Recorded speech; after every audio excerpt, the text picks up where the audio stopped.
अटल थे तुम, अड़िग थे तुम, भारत का स्वाभिमान थे तुम।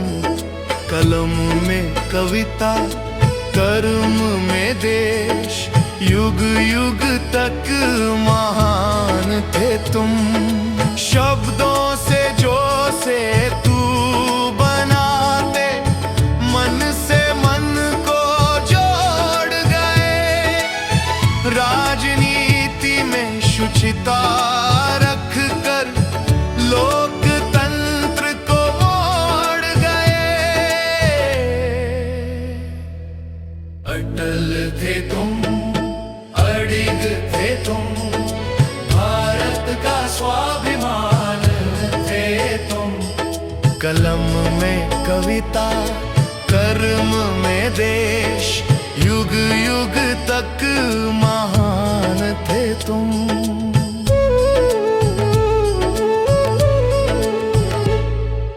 कवि हृदय, दृढ़ निश्चय, वाणी में था सत्य प्रकाश। विरोध में भी मर्यादा, यही तुम्हारी थी पहचान।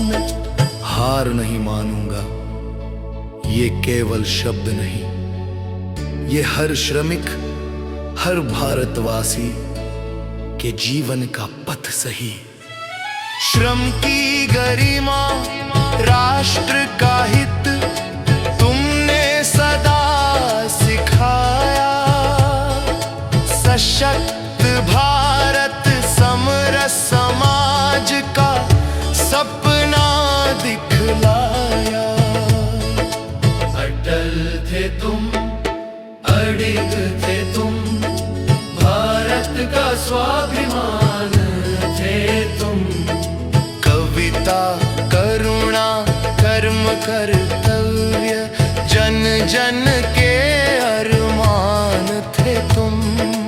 अटल थे तुम, अड़िग थे तुम, भारत का स्वाभिमान थे तुम। कविता, करुणा, कर्म, कर्तव्य, जन जन के अरमान थे तुम।